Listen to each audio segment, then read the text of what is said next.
Hi friends, இப்போ நான் என்ன பண்ணிகிட்ருக்கேன்னு பார்த்தீங்கன்னா மல்லிகைப்பூ தான் கட்டிகிட்ருக்கேன். நிறைய பேருக்கு மல்லிகைப்பூ கட்ட தெரியலன்னு சொல்கிறீங்க. அந்த மாதிரி பூ கட்ட தெரியாதவங்க ஃபீல் பண்ண வேண்டாம். ஏன்னா பூ கட்டுறது அவ்வளோ கஷ்டமான விஷயம்லாம் கிடையாது.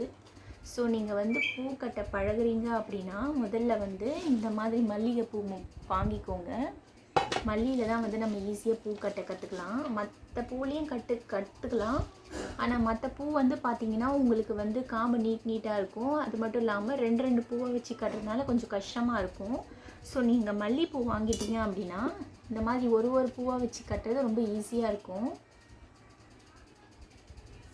நான் ஏற்கனவே இவ்வளோ பூ கட்டிட்டேன். ஸோ உங்களுக்கு நான் எப்படி கட்டணும்னு காமிக்கிறேன் பாருங்கள். இப்போ ஃபஸ்ட்டு த்ரெட்டை நீங்கள் இப்படி எடுத்துக்கோங்க. எடுத்துகிட்டு இப்படி பிடிச்சிக்கிட்டு இந்த இடத்துல இப்படி பூ இப்படி பிடிச்சிட்டு இப்படி ஆப்போசிட்டாக ஒரு பூ வச்சுருங்க. இப்படி வச்சுட்டு இப்படி ஒரு சுற்று, அவ்வளோதான். அப்படியே இப்போ நம்ம லைனாக கட்டிக்கிட்டே போகணும்.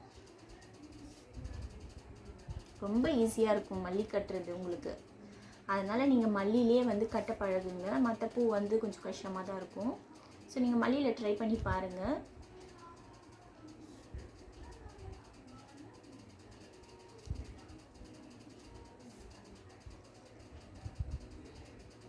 இப்படி வச்சுட்டு இப்படி ரெண்டு பூ நம்ம எப்போவுமே அடுக்கி வைப்போம் இல்லைங்களா, அந்த மாதிரி இப்படி வச்சுட்டு த்ரெட்டை இப்படி எடுத்துகிட்டு, கட்டாத த்ரெட்டாக இருந்தால் கூட இப்படி எடுத்துகிட்டு இப்படி வச்சிடணும். இப்படி வச்சுட்டு ஒரே சுற்று இப்படி சுற்றிட்டு இப்படி ஒரு நாட் போட்டு இப்படி லாக் பண்ணிக்கோங்க. அவ்வளோதான். ரொம்ப ஈஸி பூ கட்டுறது. கண்டிப்பாக வீட்டில் ட்ரை பண்ணி பாருங்கள். கட்டின பூவை வாங்கி ரொம்ப தூரம் இருக்குன்னு அவங்கள திட்டாதீங்க. ஸோ நீங்களே பூ வாங்கி வீட்டில் ட்ரை பண்ணி இந்த மாதிரி கட்டி பழகுங்க. கட்டி நீங்களும் வைங்க. ரொம்ப அழகாக இருக்கும். நான் இவ்வளோ அடர்த்தியாக கட்டியிருக்க பாருங்கள்.